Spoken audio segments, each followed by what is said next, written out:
পবিত্র মহরম, 10ই মহরম। 10ই মহরম ঘিরে দেখেন কত বড় ফ্ল্যাগ, শিয়া সম্প্রদায়ের 10ই মহরম পালন। এটা আমাদের হৃদয় বিদারক, কারণ হলো মুসলিম উম্মাহ 10 জন সংবাদপ্রাপ্ত বেহেশতি লোকের ভিতরে একজন হয়েছে হোসাইন। হোসাইনকে কারবালার প্রান্তরে শহীদ করা হয়েছে। ইয়াজিদের সৈন্য দ্বারা সীমার তাকে শহীদ করে। কিন্তু দেখেন হোসাইন, আমাদেরও হোসেনের জন্য অনেক কষ্ট, অনেক হৃদয় বিদারক কষ্ট, দুঃখ আমাদেরও লাগে। কারণ আমাদের প্রিয় নবী হযরত মুহাম্মদ সাল্লাল্লাহু আলাইহি সাল্লামের তারই দরিদ্র। এখন আমি একটু কথা বলবো, সেটা হচ্ছে শিয়া সম্প্রদায় ঢোল বাজায়, এভাবে যে পতাকা ফ্ল্যাগ উড়াইয়া তারপরে তারা যে প্রকাশ করছে যে আমরা আসলে পবিত্র আশুরা 10ই মহরম ঘিরে শিয়া সম্প্রদায় যে কার্যকলাপগুলো করে, দেখেন ঢোল পিটায়। ঢোল পিটান তো আসলেই মনে করি জায়েজ না। যদি ঢোল পিটান জায়েজ হয়ে থাকে, আমরা সকল মুসলিম উম্মাহ আমরা সবাই মিলে ঢোল পিটাবো। আর যদি ঢোল পিটান নাজায়েজ হয়ে থাকে, যদি বেদায়েত হয়ে থাকে, তাহলে আমরা এর প্রতিবাদ করি।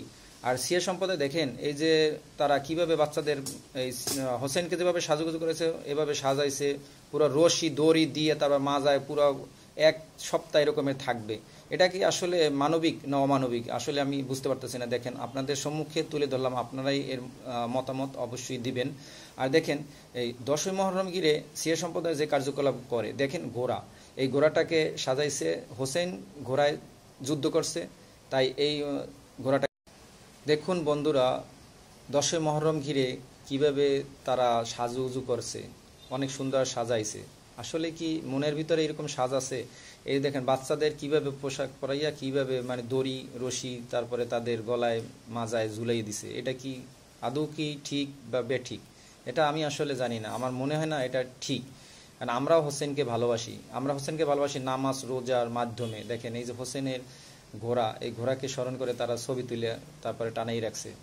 আমরা হোসেনকে ভালোবাসি নামাজ রোজা, আল্লাহ গুণগান সম্পর্কে, গুণগান যেটা রিলেটিভ সেটা সম্পর্কে। দেখেন এই যে তবারক খাওয়াইতেছে, তবারক খাওয়ান ভালো, বেশ ভালো কথা। কিন্তু দেখেন এই যে এই পুরুষ শিয়া সম্প্রদায় হোসাইনকে নিয়ে দেখেন এই যে ঘোড়া, মাটির ঘোড়া কি স্মরণ করে, এর মাথার টুপি, তারপর তার কত সুন্দর তার ঘরটা বানাইছে, যেখানে তাকে সমাধি করা হয়েছে, ওই অনুসারে তারা এই ঘরটা তৈরি করছে। দেখেন হাজার হাজার টাকা খরচা করছে। কি দরকার আছে ভাই? নামাজ পড়েন, আল্লাহ তাআলার ইবাদত করেন, আল্লাহ তাআলার কাছে দোয়া করেন। সে তো জান্নাতি, সে তো জান্নাতের সর্দার, যুবকের সর্দার হোসাইন, কিন্তু তারা তো জান্নাতি। আমরা এভাবে দোয়া করব আল্লাহ তাআলা তার উসিলায় যেন আমাদের মাফ করে দেয়। কিন্তু এইরকমের ঘোড়া সাজাইয়া তারপরে এরকমের ঢোল পিটাইয়া এই সাজুগুজু করা, এই স্মরণ করা, এটা বেদায়েত।